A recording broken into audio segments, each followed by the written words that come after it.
Hello guys, welcome to my Advent Tech channel. Today I am going to show you in this video how to fix cannot reach this page, took too long to respond in your Edge and Chrome browser. So before going to start the video, if you are not subscribed my channel, please subscribe. So let's start the video. Guys, if you are facing the issue cannot reach this page in your Chrome and Edge browser, then I will show you how to fix this issue. First of all, you need to click on the settings, just click on start menu. Then click on settings, click on network and internet, come to the right side. In this you will find proxy, just click on proxy. You just need to turn off and turn it on again.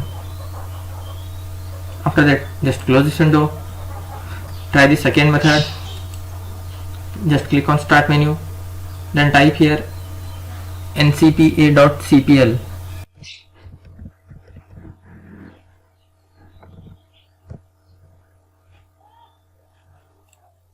Or you can just click on search bar and type here ncpa.cpl. Just click on ncpa.cpl.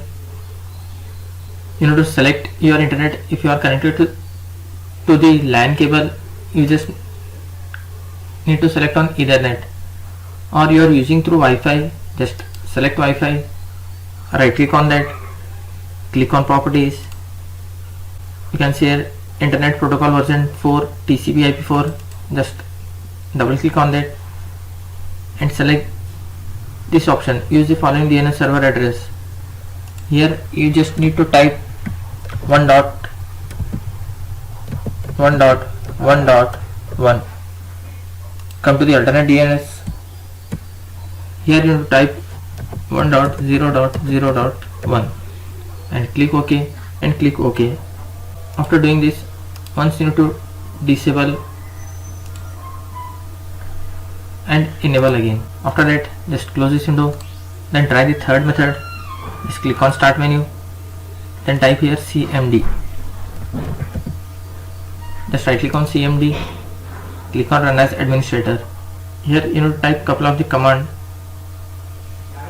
First command is ipconfig space /flush DNS. ipconfig space /flush DNS and hit enter. After that, type the second command netsh space winsock space reset and hit enter. After that, just type exit and hit enter. After doing this, once you need to restart your laptop or PC. After restarting your laptop or PC, hope your problem will be fixed. That's it guys. So in this way you can fix cannot reach this page, took too long to respond in your Microsoft Edge and Chrome browser. Thanks for watching. Hope if you like this video, please like, share and don't forget to subscribe.